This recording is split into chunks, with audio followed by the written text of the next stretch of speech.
And now it's time for a couple of things in the news that caught my eye. And this email came in over the weekend to me that I thought was pretty ridiculous. So you can see at the top here, it says, "Come back to Lily."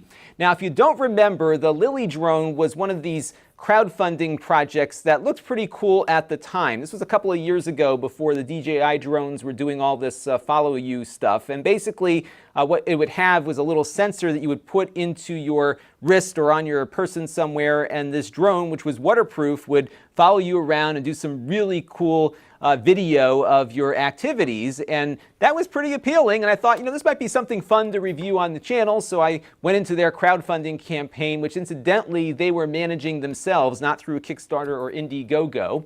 And I waited and waited and waited, and then I got something in my email saying they went bankrupt. And I had to file an official claim with the bankruptcy court, which wasn't hard to do, but nonetheless, I still had to make an official claim with the bankruptcy court to try to get my money back.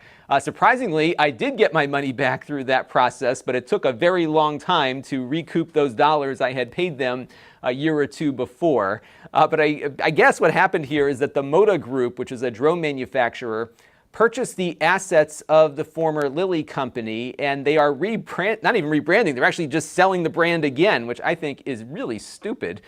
So they emailed all the backers saying, "Come on back to us, we're new, it's something different now, so give us your money again." And no thanks. I think if you are taking over a project that nearly burned all of its backers, coming to them with the same brand name and saying, "Come back to us," is probably not the best way to relaunch your product. This is not a very well-loved brand here. And this version of it, while it might incorporate some of the IP that they developed at the time, does not appear to be waterproof, which was one of the major selling points of the drone that people were backing. And they're also trying to sweeten the deal here by offering you 100 shares of their company when they file their IPO. No, thank you. We're going to stay away from this one, but I thought that was just kind of funny to see that. This channel is brought to you by the Lon.TV supporters, including gold level supporters Chris Allegretta, the Four Guys with Quarters podcast,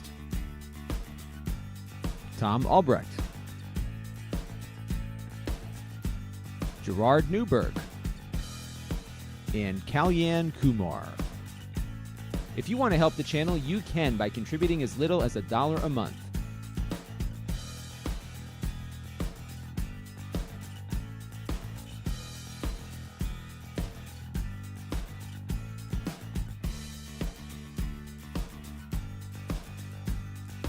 Head over to lon.tv/support to learn more.